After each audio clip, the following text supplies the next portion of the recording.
Bonjour ou bonsoir, selon l'heure à laquelle vous nous regardez. Aujourd'hui, nous vous retrouvons pour décrypter ensemble le tout dernier rapport de mars 2025, intitulé « La violence à l'égard des enfants au Maroc », qui présente une analyse détaillée de la prévalence, des déterminants et des perceptions de la violence envers les filles âgées de 15 à 19 ans au Maroc. Un rapport dense, parfois inquiétant, souvent révélateur, et qui mérite qu'on s'y attarde sérieusement. Pour en parler, j'ai le plaisir d'accueillir, à distance, en liaison en ligne, Zoom IA, un invité dont les analyses sont toujours attendues et écoutées, Adnan Benchakroun, vice-président de l'Alliance des économistes istiklaliens. Monsieur Benchakroun, merci d'avoir répondu à l'invitation de la rédaction de l'ODJ Média. Entrons sans plus tarder dans le vif du sujet avec cette première question. Quel est le niveau réel de violence subi par les adolescentes marocaines? Quelle est l'ampleur du phénomène chez les filles âgées de 15 à 19 ans? Et dans quels espaces cette violence se manifeste-t-elle le plus souvent? La violence contre les filles âgées de 15 à 19 ans au Maroc est un problème significatif. En 2019, près de 6 filles sur 10, soit 59,4%, de cette tranche d'âge ont été victimes d'au moins un acte de violence dans un contexte domestique, conjugal ou familial. La violence conjugale ou entre partenaires intimes concerne 60,3% de ces filles, tandis que la violence familiale, perpétrée par un membre de la famille autre que le conjoint, touche 49,3% d'entre elles. L'espace public constitue également un lieu de violence pour 27% des filles et le milieu éducatif enregistre un taux de 25,3%. La forme la plus répandue de violence est la violence psychologique, qui touche 6 filles sur 10. Elle est suivie par la cyberviolence, qui affecte près de 3 filles sur 10, puis la violence sexuelle et physique, qui concerne près de 2 filles sur 10. Mais Monsieur Benchakroun, qu'est-ce qui favorise ou aggrave la violence conjugale chez les très jeunes filles? Peut-on identifier des facteurs de risque précis, liés à leur profil ou à celui de leur partenaire? En effet, plusieurs facteurs liés à la fille et à son partenaire influencent la survenue de la violence conjugale. Un âge plus élevé du partenaire est associé à une diminution du risque de violence. En revanche, un niveau de scolarité faible du partenaire augmente considérablement ce risque. De manière paradoxale, le fait que le partenaire exerce une activité professionnelle est lié à une hausse de 25% des risques de violence conjugale, révélant des dynamiques socio-économiques complexes. À l'inverse, l'autonomisation économique de la fille, notamment lorsqu'elle dispose de son propre revenu, réduit drastiquement le risque de violence conjugale, une réduction estimée à 93,9%. Par ailleurs, le fait d'avoir donné son consentement au mariage et de ne pas avoir été témoin de violence entre les parents constitue également un facteur protecteur. En revanche, un mariage précoce ou une enfance marquée par la violence parentale accroissent le risque d'abus. Excusez-moi, mais à l'intérieur même du foyer familial, quelle est la réalité de la violence vécue par les adolescentes? Qui en sont les auteurs? Et sous quelle forme cette violence se manifeste-t-elle le plus souvent? Oui, selon toutes les études publiées, près de la moitié, soit 49,3%, des filles âgées de 15 à 19 ans sont victimes de violences au sein même de leur famille. Cette violence est principalement de nature psychologique, affectant 47,8% d'entre elles. Elle inclut également la violence physique, qui concerne près de 11%, et la violence sexuelle, estimée à près de 2%. Les principaux auteurs sont majoritairement des hommes, le père dans 46,7% des cas et le frère dans 26,3% des cas. Toutefois, la mère est également citée dans un tiers des situations, soit 33,3%, ce qui peut s'expliquer par des mécanismes de reproduction des rapports de domination. Le risque de violence familiale augmente avec la taille du ménage et l'âge du chef de famille, mais diminue lorsque ce dernier dispose d'un niveau d'instruction plus élevé. Monsieur Benchakroun, comment les adolescentes marocaines perçoivent-elles la violence dans la société? Se sentent-elles directement concernées et comment évaluent-elles son évolution ces dernières années?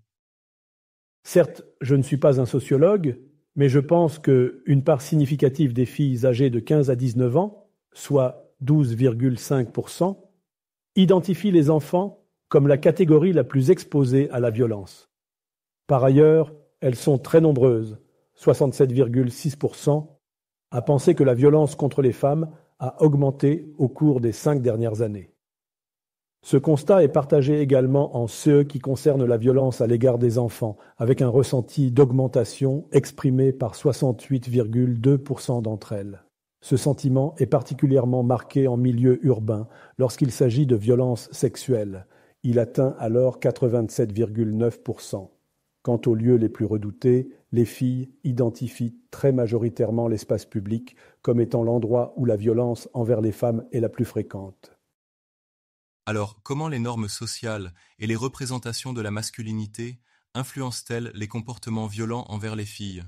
Assiste-t-on à un changement de mentalité ou à une perpétuation des stéréotypes?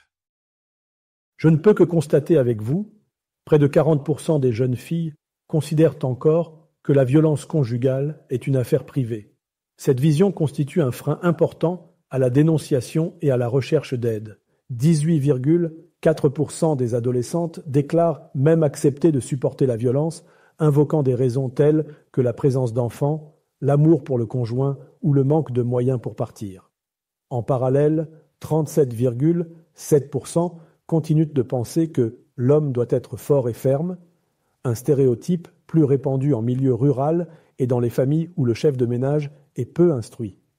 Néanmoins, la majorité des filles rejette l'idée d'une autorité absolue du partenaire et se déclare prête à s'y opposer, ce qui laisse entrevoir une évolution lente mais réelle vers plus d'égalité. Selon vous, l'émancipation économique des adolescentes pourrait-elle jouer un rôle préventif face à la violence? En quoi un revenu ou un emploi change-t-il leur exposition aux abus? Oui, l'autonomisation économique via l'accès à une activité professionnelle et à un revenu personnel représente un levier majeur de prévention contre les différentes formes de violence, qu'elles soient conjugales, familiales ou domestiques, pour les filles âgées de 15 à 19 ans. Disposer d'un revenu permet de réduire de manière très significative les risques de subir des violences.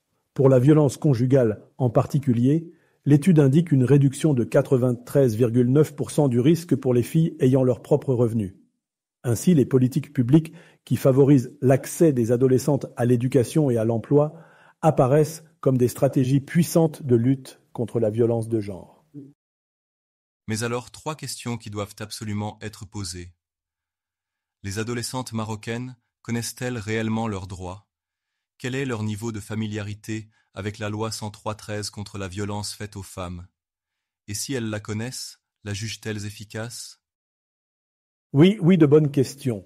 Une majorité de filles, 54,4%, déclarent ne pas être au courant de l'existence de la loi 103-13 relative à la lutte contre la violence à l'égard des femmes.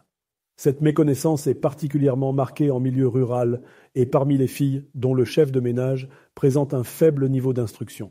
Parmi celles qui connaissent cette loi, seulement 10% expriment une satisfaction totale quant à son efficacité. Ce manque d'information et ce scepticisme participent sans doute au silence des victimes et expliquent en partie le faible taux de signalement des violences subies. Et pour finir, Monsieur Benchakroun, enfin, lorsqu'on élargit la focale à l'ensemble des enfants, quels sont les facteurs profonds qui expliquent la persistance de la violence à leur encontre? L'étude du HCP propose-t-elle des pistes de réflexion? Malheureusement, la violence à l'égard des enfants au Maroc est un phénomène multifactoriel. Il n'existe pas de cause unique, mais plusieurs éléments sont identifiés comme particulièrement préoccupants. Il s'agit notamment de la pauvreté et de la vulnérabilité des ménages, de l'effritement des valeurs de solidarité familiale, des inégalités sociales et territoriales, ainsi que du poids des tabous autour des agressions sexuelles. L'absence d'une éducation sexuelle à l'école, la persistance de normes patriarcales, les antécédents de victimisation et le manque de culture des droits de l'enfant alimentent également ce fléau. Toutefois, l'un des facteurs les plus graves, selon les chercheurs, est l'impunité et le laxisme judiciaire à l'égard des agresseurs. Ce sentiment d'impunité dissuade les victimes et leurs familles de porter plainte, perpétuant ainsi le cycle de la violence. Ainsi s'achève notre rendez-vous du jour. Merci à Monsieur Ben Chakroun. Merci à vous d'avoir prêté l'oreille, ouvert l'esprit et partagé ce moment d'échange avec nous. Si nos mots ont résonné, si nos idées vous ont interpellé, alors le pari est gagné. On se retrouve très bientôt, si le cœur vous en dit, pour un nouveau sujet d'analyse et de réflexion. D'ici là, prenez soin de vous et n'oubliez jamais, derrière chaque information se cache un enjeu, une vérité éventuelle à décoder. C'était votre chroniqueur Mohamed Ia, en direct de la rédaction de l'ODJ Média. À très vite.